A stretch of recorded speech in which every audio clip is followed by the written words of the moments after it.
What is up, YouTube? It's me, John Avenger, once again. Needed some water.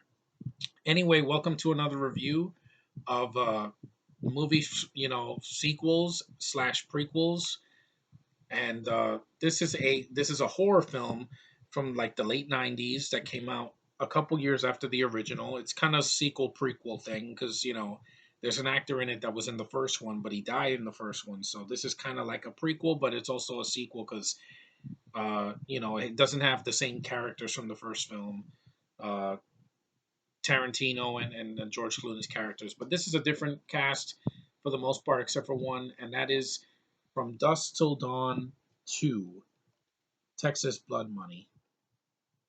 This is a fun sequel. I know on IMDb it gets a thrashing. It gets like a 3 point something, which I don't think it deserves that. I'm sorry. I disagree with that.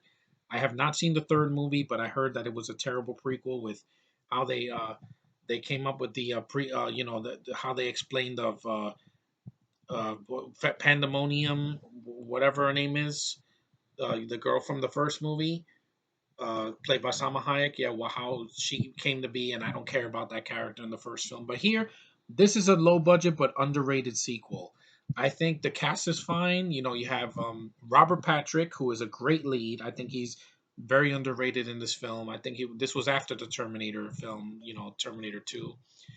And it's R rated just like the first one. I think the first one's better because Tarantino and Robert Rodriguez did a good job collaborating and had better leads, but and it had a bigger budget, but and it was released theatrically. This one was direct to video, unfortunately. But I like this film. I know a lot of people haven't heard of this movie, but I give it props because the beginning shows you what kind of a tone it is. It starts off with Tiffany Thiessen from Saved by the Bell and Bruce Campbell in an elevator talking, and then these vampire bats attack them. It's awesome. I'm like, wow, Saved by the Bell and Ash from Evil Dead in the same room. That's great. That's a great cameo by both of them. And then the rest of the film is a bloody, action packed fun ride that doesn't take itself seriously. Robert Patrick plays a good character in the film. I think he carries the film. The rest of the cast is hit and miss. I mean, you have Danny Trejo's here in a cameo. He's in a small part, like he was in the first film. You have Bo Hopkins, who's he was in Phantoms and U Turn. You have uh, Dwayne Whitaker. I think he's one of the guys that turns into a vampire that has big eyes. You got Raymond Cruz, who's the Spanish guy that bangs this chick, and he becomes a vampire later. And the whole ending is action packed. It's pretty awesome. Yes, it's a low budget, but don't let that fool you. A lot of movies that have low budgets can still shine. I mean, this was done by Scott Spiegel. He's a good director. He knows how to shoot action. He knows how to shoot gore effects. With the makeup effects they had. And I think this film deserved better on DVD. It says special features, widescreen, and chapter selection. That is not a special feature. A commentary would have been nice. Like the first film gets a ton of features, and this one gets a shaft. It didn't deserve it. This film won a Saturn Award for Best Genre Home Video Film, which I think it deserves it. This is just like Tremors 2. It's an underrated film that doesn't deserve the thrashing it got on IMDb. Give me a break. Nowadays, we get sequels like Taken 3 and Ride Along 2 and Zoolander 2, and this is bad? No. This at least has an R rating. This at least has gore, has some tits, it has some freaking action. It's got the tone of the first film. Yes, the first film is really more of a heist film, and then it becomes a vampire film. Here, it says, screw the heist. We're just going to, there is a heist like in the first film, but it's more of a breaking into a bank to get the money and in Texas, but it doesn't focus on that the whole film. Here, they show the vampires a lot sooner. It's a fast pace. It's fun. It's definitely its own film. It doesn't copy the first film. Uh, it doesn't have stupid like fart jokes or anything like that. It has some humor. There's a scene where Robert Patrick's talking to these guys and they're watching porn and they're like, it's a fuck movie. That's all they're gonna do. They're gonna just fuck. What do you want? What do you want from it? You want a plot? And I'm like, yeah, that's funny because yeah, usually in adult films they don't have a plot, but hey, that's kind of the point of it. But anyway, I'd like From Dusk Till Dawn too. It is not a bad movie. A lot of people say it's horrible. They say, oh, because it's low budget, it doesn't hold a candle to the first one. No, but it's decent on its own merit, and I have fun with it. I like Robert Patrick. I saw this again last year for Halloween, and I'm like, this ain't so bad. I have seen boring vampire movies. I just have. I mean, besides the Twilight films, they're just Vampire Academy. I didn't care for that.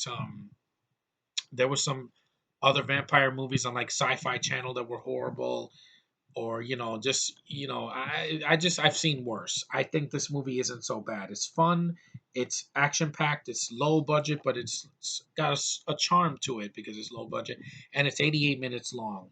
It's not 2 hours long. The original, I think, was almost 2 hours long, which I think was a little bit lengthy, and there were too many characters. But this one is short to the point, and it gives you what you want. When you want gore, you got it. You want tits, you got it. You want action sequences that don't have a ton of shaky cam or CGI blood, you got it.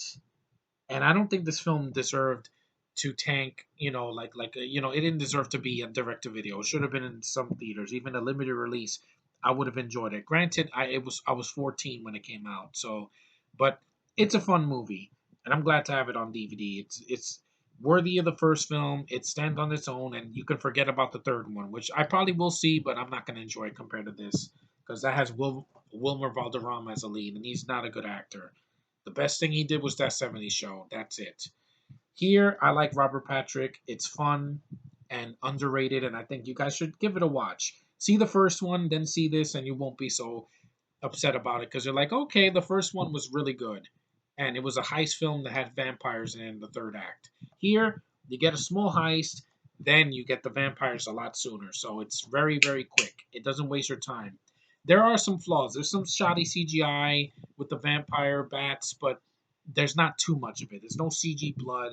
There's no CG kills, and the vampires are practical makeup and fangs and contacts. So you get what you want, and it's a fun movie. I don't think it deserves to be hated so much. A 3.9 my ass. I've seen much worse. Anyway, thanks for watching, guys. This is about my small review on From Dusk Till Dawn 2, Texas Blood Money. I think it's fun. I'm not crazy. It says lots of action, and it delivers on that quote. So watch it.